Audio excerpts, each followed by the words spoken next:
China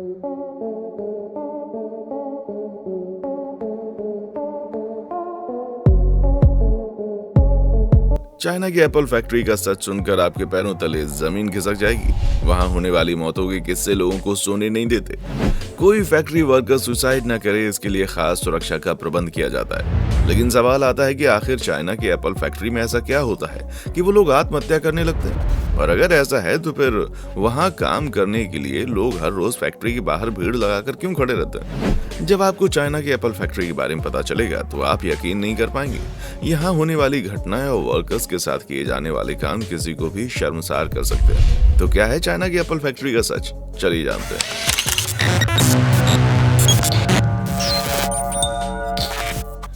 नाम बड़े और दर्शन छोटे वाली कहावत तो आप लोगों ने सुनी होगी। आज जरा उसका जीता जागता नमूना देख लेते हैं, क्योंकि आज हम आपको एप्पल कंपनी के प्रोडक्ट बनाने वाली चाइना की एक ऐसी फैक्ट्री के दर्शन करवाने वाले हैं जिसका सच जानकर आपके पैरों तले जमीन खिसक जाएगी। असल में दोस्तों, चाइना की फॉक्सकॉन कंपनी यहाँ की सबसे बड़ी प्राइवेट एम्प्लॉयर कंपनी है, जहाँ पर करीब 13 लाख वर्कर्स काम करते हैं। और एप्पल इसी कंपनी के साथ मिलकर अपने प्रोडक्ट्स को मैन्युफैक्चर करवाता है। यानी कि एप्पल कंपनी के जो प्रोडक्ट होते हैं उनके अंदर लगने वाली एक एक चीज कंपनी तक पहुंचाई जाती है और फिर ये कंपनी अपने वर्कर्स द्वारा उन सारी चीजों को मैन्युफैक्चर करवाने का काम करती है। आपको बता दें कि फॉक्सकॉन कंपनी ने blackberry, Nokia, play station, Kindle जैसी बड़ी बड़ी कंपनियों के प्रोडक्ट को मैन्युफैक्चर किया है। लेकिन जब इस कंपनी ने एप्पल के साथ साथ हाथ मिलाया तो इस कंपनी के वारे न्यारे हो गए और 2012 में दुनिया भर में बिके हुए सारे कंज्यूमर इलेक्ट्रॉनिक्स में से 40% प्रोडक्ट्स अकेले फॉक्सकॉन द्वारा बने हुए थे। चाइना की ज़ैंगजू सिटी में मौजूद ये फैक्ट्री आज इतना बड़ा बिजनेस इसलिए कर पा रही क्योंकि इसके ऊपर चाइना की सरकार का हाथ है। जहां सरकार इस फैक्ट्री का इतना ज्यादा समर्थन करती है कि इसे देखकर लगता है मानो ये कोई प्राइवेट नहीं बल्कि सरकारी फैक्ट्री है। सिर्फ इतना नहीं, इस फैक्ट्री में भर्ती करवाने का काम भी सरकार ही करती है। दरअसल फॉक्सकॉन हर दिन में करीब 5 लाख आईफोन तैयार करती है और जब डिमांड ज्यादा होती है तो प्रोडक्शन डबल हो जाता है। अब जाहिर सी बात है, जब प्रोडक्शन दोगुना होगा तो काम करने वाले वर्कर्स की रिक्वायरमेंट डबल हो जाएगी और इसी रिक्वायरमेंट को पूरा करने के लिए चाइना की सरकार अलग ही तिकड़म बढ़ाती है। असल में चाइना की सरकार हर गांव और क्षेत्र में लोगों को ये कोटा देती है कि उन्हें इस फैक्ट्री के लिए कम से कम इतने वर्कर हर महीने देने होंगे। और अब तो रिक्वायरमेंट को पूरा करने के लिए चाइना की सरकार ने कई सारे लोकल स्कूल में ऑफिशियल तौर पर ये नोटिस भेज दिया है कि किसी भी बच्चे को स्कूल से ग्रेजुएट होने के लिए वर्क एक्सपीरियंस होना बहुत जरूरी है। और ऐसा करके सरकार 14 से 16 साल के बच्चों को फॉक्सकॉन कंपनी में काम करने के लिए इन्फ्लुएंस करती है। पर सबसे ज्यादा हैरान करने वाली चीज तो ये है कि ये चीज चाइना के खुद के चाइल्ड लेबर लॉ के खिलाफ है। तो फिर आखिर क्यों एक कंपनी के लिए चाइना की सरकार अपने नियम कानून तोड़ने के लिए तैयार है? और कई लोगों के मन में ये भी सवाल आ रहा होगा कि अगर चाइना की सरकार लोगों को यहाँ पर काम करने के लिए भेज रही तो फिर क्या हो गया, कम से कम उनको रोजगार तो मिल रहा है। तो दोस्तों, इस तरह के रोजगार से अच्छा इंसान भीख मांग कर खा ले।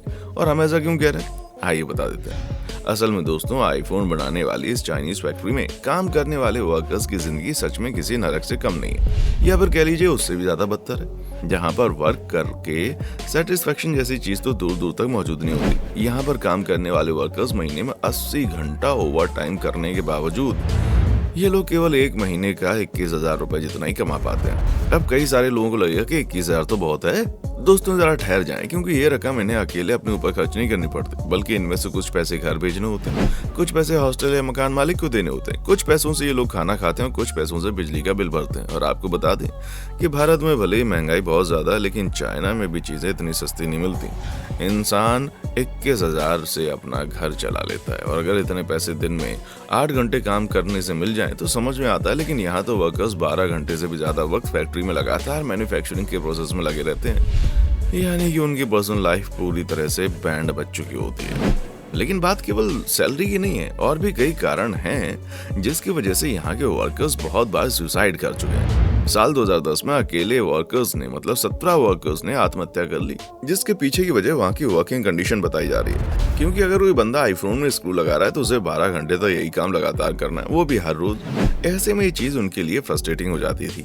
इतना काम करने के बाद भी उन्हें चैन की नींद नहीं मिलती, क्योंकि जिन हॉस्टल्स में लोग रहते हैं वहाँ एक कमरे में 8 लोगों को रखा जाता है, इसलिए लोगों का रहना बड़ा मुश्किल है। और यहाँ पर हर फ्लोर में केवल एक ही बाथरूम था, जिसे उस फ्लोर में रहने वाले 200 लोगों को इस्तेमाल करना होता है। अब आप खुद सोचिए कि यहाँ काम करने वाले लोगों की कंडीशन क्या होगी। अब जाहिर सी बात है, बिना सोशल लाइफ के दिन भर पैसों के लिए काम करते रहना किसी के लिए भी फ्रस्ट्रेटिंग हो जाएगा। इसीलिए लोग आत्महत्या जैसी चीजें करने लगते हैं और यही वजह है कंपनी ने अपने चारों ओर नेट लगा रखे हैं ताकि फैक्ट्री की बिल्डिंग से कूदकर कोई ना मरे। लेकिन यहाँ सबसे बड़ा सवाल ये आता है कि चाइना की सरकार इस कंपनी को इतना सपोर्ट क्यों करती है, क्योंकि अगर वहाँ के लोगों पर इतने ज्यादा जुल्म हो रहे हैं तो चाइना की सरकार को उसके खिलाफ कदम उठाना चाहिए, पर नहीं। चाइना की सरकार का सीधा सा उसूल है, उसे फायदा मिलना चाहिए, फिर चाहे उसके फायदे के लिए कितने भी लोगों की जान क्यों न चली जाए। और एप्पल के प्रोडक्ट्स बनाने वाली इस कंपनी की वजह से चाइना में फॉरेन डायरेक्ट इन्वेस्टमेंट बढ़ रहा है, क्योंकि इस कंपनी की वजह से जब चाइना प्रोडक्ट्स को एक्सपोर्ट करता है तो उससे भी चाइना की जीडीपी बढ़ती है और यही वजह है कि चाइना की सरकार इस कंपनी के इतने समर्थन में है। और रही बात एप्पल कंपनी की, तो दोस्तों एप्पल भी सिर्फ अपना ही फायदा चाहती है, क्योंकि अगर देखा जाए तो एप्पल कंपनी को चाइना की फैक्ट्री से ज्यादा मुनाफा और कोई नहीं दे सकता। इतने कम दाम में सभी प्रोडक्ट्स की मैन्युफैक्चरिंग किसी और देश में करना एप्पल के लिए संभव नहीं और चाइना उनके लिए सबसे अच्छा विकल्प है। इसलिए इस कंपनी की सारी सच्चाई जानने के बावजूद वो इसी कंपनी से अपनी प्रोडक्ट्स को मैन्युफैक्चर करवाती है ताकि एक ही बार में कई सारे लेबर मिल सके। और अमेरिका के मुकाबले चाइना में लेबर कॉस्ट बहुत ही कम है,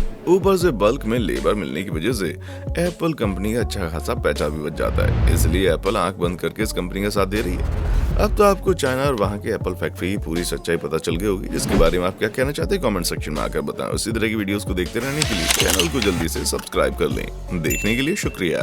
दोस्तों, आपको स्क्रीन पर 2 और वीडियोस दिखाई दे रही हैं, जिसे देखने के लिए स्क्रीन पर क्लिक करें।